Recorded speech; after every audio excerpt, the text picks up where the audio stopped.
செல்வத்தை எல்லோரும் விரும்புகிறார்கள், ஆனால் அதை பெறுவதற்கு என்ன செய்ய வேண்டுமென்று சிலருக்குத்தான் தெரிந்திருக்கிறது. பணக்காரர் ஆவதற்கு அதிர்ஷ்டம், திறமை மற்றும் பொறுமை ஆகிய மூன்றும் தேவை. பணக்காரர் ஆவதற்கு நீங்கள் பணரீதியாக செழுமைப்படுத்தும் ஒரு பாதையை அமைத்துக்கொண்டு அதில் நீங்கள் செல்ல வேண்டும். பின்னர் நீங்கள் சம்பாதிக்கும் பணத்தை புத்திசாலித்தனமாக முதலீடு செய்து சேமித்து உங்கள் வாழ்க்கைச் செலவுகளை குறைத்துக் கொள்ள வேண்டும். பணக்காரர் ஆவது எளிதானது அல்ல, ஆனால் கொஞ்சம் விடாமுயற்சி மற்றும் திறமையான முடிவெடுப்பதன் மூலம் கண்டிப்பாக அது உங்களுக்கு சாத்தியமாகலாம். 1. பங்குச் சந்தையில் பணத்தை போடுங்கள். பங்குகள், பத்திரங்கள் அல்லது முதலீட்டின் பிற வழிகளில் பணத்தை முதலீடு செய்யுங்கள். இது உங்கள் ஓய்வூதியத்தில் உங்களை தக்கவைக்க போதுமான முதலீட்டில் வருடாந்திர வருவாயை தரும். விரைவாக பணம் சம்பாதிப்பது எளிது என்று சொல்லும் தரகர்களிடம் ஏமாந்து விடாதீர்கள். ஒவ்வொரு நாளும் டஜன் கணக்கான பங்குகளை வாங்குவதும் விற்பதும் அடிப்படையில் சூதாட்டமாகும். நீங்கள் சில மோசமான வர்த்தகங்களை செய்தால் உங்களுடைய நிறைய பணத்தை இழக்க நேரிடும்.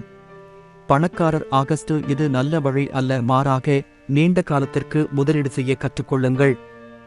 எதிர்கால வளர்ச்சிக்கு முதன்மையான தொழில்களில் உறுதியான அடிப்படைகள் மற்றும் சிறந்த தலைமைத்துவத்துடன் நல்ல பங்குகளை தேர்வு செய்யவும். அப்படிப்பட்ட பங்குகளை வாங்கி அப்படியே நீண்ட காலத்திற்கு வைத்திருக்கவும். அதை வைத்து எதுவும் செய்ய வேண்டாம். அந்த பங்கு அதிக அளவு ஏற்றத்தாழ்வுகளை சந்தித்தாலும் நீங்கள் கவலைப்பட தேவையில்லை. நீங்கள் புத்திசாலித்தனமாக முதலீடு செய்தால் காலப்போக்கில் உங்களுக்கு பங்கு வர்த்தகத்தில் நல்ல ஒரு திறமை ஏற்பட்டு மேலும் பல பணங்களை சம்பாதிக்க உதவியாக இருக்கும். 2. ஓய்வூதியத்திற்காக பணத்தை சேமிக்கவும். குறைவான மக்கள் மட்டுமே தங்களது ஓய்வு காலத்திற்கு தேவையான பணத்தை சேமிப்பது தெரிகிறது. அப்படிப்பட்டவர்கள் தங்கள் வாழ்நாள் முழுவதும் உழைத்துக் கொண்டுதான் இருக்கின்றார்கள். சிலர் ஒருபோதும் ஓய்வு பெற முடியாது என்று நினைக்கிறார்கள். சில வரி இல்லாத ஓய்வூதிய திட்டங்களை பயன்படுத்திக் கொள்ளுங்கள். இத்தகைய வரி இல்லாத ஓய்வூதிய திட்டங்கள் விரைவாக சேமிக்க உதவும். எதிர்காலத்திற்காக நீங்கள் சேமித்து முதலீடு செய்வது மிகவும் முக்கியமானது. 3. ரியல் எஸ்டேட்டில் முதலீடு செய்யுங்கள்.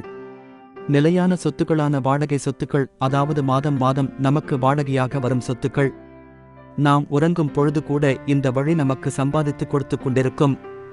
அல்லது இன்னும் 3 அல்லது 5 வருடங்களில் நன்கு முன்னேற்றம் அடையும் ஏரியாவாக பார்த்து அந்த இடத்தில் நம்முடைய முதலீட்டை நிலத்தின் மேல் அல்லது கட்டிடத்தின் மேல் அந்த இடத்தில் முதலீட்டை போட்டு வைப்பதன் மூலம் நாம் பிற்காலத்தில் நாம் போட்ட பணத்தை விட பல மடங்கு பணம் அதிகமாக சம்பாதிக்க ஏதுவாக இருக்கும். 4. உங்கள் நேரத்தை முதலீடு செய்யுங்கள். எடுத்துக்காட்டாக, நீங்கள் ஒரு நாளைக்கு சில மணி நேரங்களை ஓய்வு எடுப்பதற்காக ஒதுக்கலாம். எனவே ஒன்றும் செய்யாமல் இருப்பதற்கு ஒரு நாளைக்கு சில மணி நேரம் கொடுக்கிறீர்கள். ஆனால் நீங்கள் பணக்காரர் ஆவதற்கு அந்த சில மணி நேரங்களை முதலீடு செய்தால் முன்கூட்டியே ஓய்வு பெறுவதன் மூலம் 20 வருட இலவச நேரத்தை நீங்கள் பெறலாம். பிற்காலத்தில் பணக்காரர்களாக இருப்பதற்காக இப்பொழுதே நாம் சில மணி நேரங்களை பணம் எப்படி பெறுவது என்ற வளர்ச்சி திட்டங்களில் கவனம் செலுத்த வேண்டும்.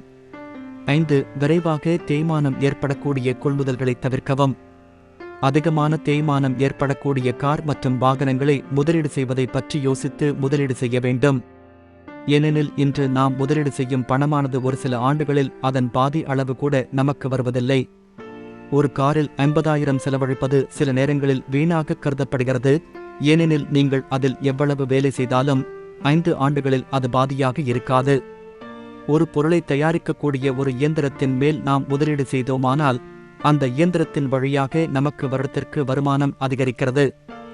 நாம் அதற்கு செலவு செய்தாலும் அந்த இயந்திரம் நமக்கு பணம் சம்பாதித்து கொடுத்து கொண்டே இருக்கும்.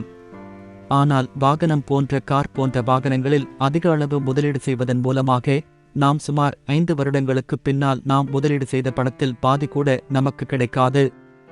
6. முட்டாள்தனமான விஷயங்களுக்கு பணத்தை செலவழிக்காதீர்கள்.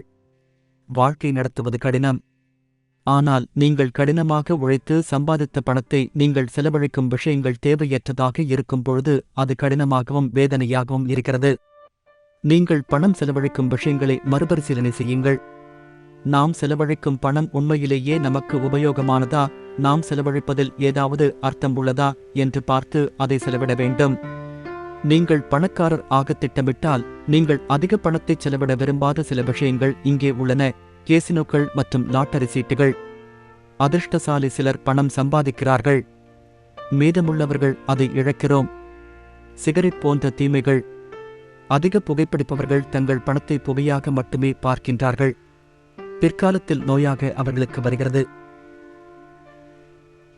சிலர் போதைக்காக சாராயம் மற்றும் போதைப் பொருட்களை உபயோகப்படுத்துகின்றனர். இவைகள் அனைத்தும் சிறிது சிறிதாக அவர்களுடன் இருந்து பின்னர் மிகப்பெரிய அளவில் அவர்கள் பாதிப்பு ஏற்படுத்தும். இதில் பணம் போகும் வழி தெரியாது. ஒரு கட்டத்தில் கடன் பட்டாவது இத்தகைய போதை விஷயத்தை அனுபவிக்க வேண்டும் என்று சிலர் கடனாளியாக மாறுகின்றனர். போதைப் பழக்கத்தினாலும் பெண்கள் பழக்கத்தினாலும் சிலர் தங்கள் சொத்துக்களை இழந்துள்ளனர். முதல் வகுப்பு விமான டிக்கெட்டுகள். சாதாரண வகுப்பை விட முதல் வகுப்பு விமான டிக்கெட்டுகள் நீங்கள் கூடுதலாக கொடுக்கும் பணத்திற்கு என்ன தருகிறீர்கள்? ஒரு சூடான டவல் மற்றும் கால்களை நன்கு நீட்டி படுத்துக்கொண்டு பயணம் செய்யுமாறு ஒரு இருக்கை. அந்த பணத்தை தூக்கி எறியாமல் முதலீடு செய்யுங்கள். 7 பணக்காரராக இருங்கள். பணக்காரனாக இருப்பது கடினம், ஆனால் பணக்காரனாக நிலைத்து இருப்பது இன்னும் கடினம். உங்கள் செல்வம் எப்போதும் சந்தையால் பாதிக்கப்படும், மேலும் சந்தை அதன் ஏற்ற தாழ்வுகளைக் கொண்டுள்ளது. நேரம் நன்றாக இருக்கும் போது நீங்கள் மிகவும் வசதி மிக்கவராக இருக்கலாம். சந்தை சரிவை அடையும் போது நீங்கள் விரைவாக பணத்தை இழக்க நேரிடும்.